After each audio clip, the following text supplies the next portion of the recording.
Brought to you by TechnoSpark 20 series smartphones. I'm superhuman. तैयारी है। मैं महाराजगंज बहुत जाती हूँ, वहाँ की जनता से मुखातिब हूँ। जो लोकल राजनीति होती है वो जो हम टीवी स्टूडियो से करते हैं उससे बहुत अलग है। स्थिति भयावह है वहाँ की, तो होपफुली कुछ कर पाऊंगी फ्यूचर में, ये संकल्प है। नमस्कार, मैं गौरव कुमार पांडे हाजिर हूं यूपी तक पर। जी हां, कुछ यही कहा था कांग्रेस प्रवक्ता सुप्रिया श्रीनेत ने महाराजगंज से लोकसभा चुनाव लड़ने के सवाल पर 11 अगस्त 2023 को। लेकिन खबर यह है कि कांग्रेस ने इस बार सुप्रिया श्रीनेत को टिकट नहीं दिया है। राजनीतिक गलियारों में ऐसी चर्चा है कि बॉलीवुड एक्ट्रेस और हिमाचल प्रदेश के मंडी लोकसभा सीट से बीजेपी प्रत्याशी कंगना रनौत के खिलाफ अभद्र टिप्पणी के बाद सुप्रिया श्रीनेत को टिकट नहीं दिया गया है। कांग्रेस ने बुधवार यानी 27 मार्च को अपने प्रत्याशियों की 8वीं लिस्ट जारी की, जिसमें सुप्रिया श्रीनेत का नाम नहीं था।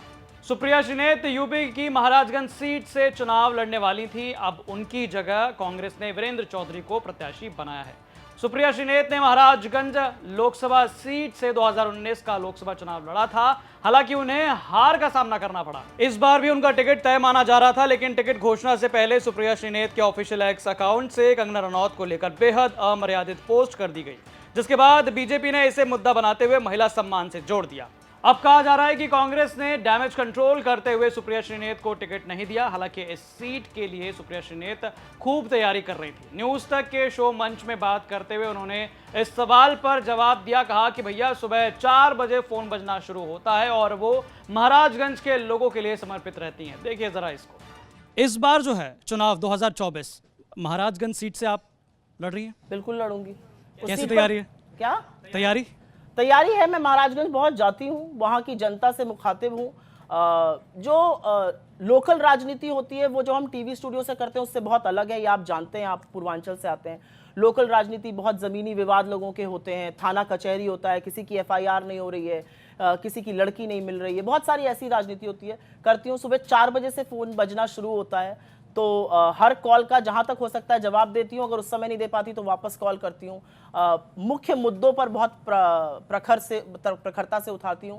वहां के बहुत सारे ऐसे मुद्दे हैं, जैसे महाराजगंज एक डिस्ट्रिक्ट हेडक्वार्टर है जो कि बिल्कुल नेपाल की सीमा से जुड़ा हुआ है और वहां पर रेलवे लाइन नहीं है। इसका बहुत नेतृत्व मेरे पिताजी ने किया था। पंकज चौधरी जो वहां से सांसद हैं, केंद्र सरकार में मंत्री हैं, उसके और रेलवे में कंसल्टिंग कमेटी में थे, उसके बाद भी रेलवे लाइन नहीं आई। इसके बारे में एक बहुत बड़ा आंदोलन चलाती हूँ। वहां पर हर साल बाढ़ आती है क्योंकि नेपाल पानी छोड़ता है, यहाँ पर इतने बांध नहीं है। उसके बारे में एक स्थायी सोल्यूशन ढूंढने के लिए और डिजास्टर मैनेजमेंट से मैंने काफ़ी पत्रावली रखी है और उससे करती हूँ। तो मुझे लगता है कि वहाँ की राजनीति का स्वरूप अलग है, मुद्दे सेम है। महाराजगंज में एक भी कल कारखाना नहीं है। 5 चीनी मिलें थी, सब बंद हो गई, एक आधी अधूरी चल रही है। तो मुझे लगता है कि जब तक वहां पर लोगों को वहां का रोजगार नहीं मिलेगा तब तक पलायन होता रहेगा और बड़ी त्रासदी होती है देखकर। मतलब जब डीमोनेटाइजेशन हुआ या कोरोना काल मुझे याद है हुआ, और हमारे यहाँ के कुछ लड़के कोयम्बटूर में फंस गए थे और उनको मैंने करीब 1 महीने तक राशन की व्यवस्था करी।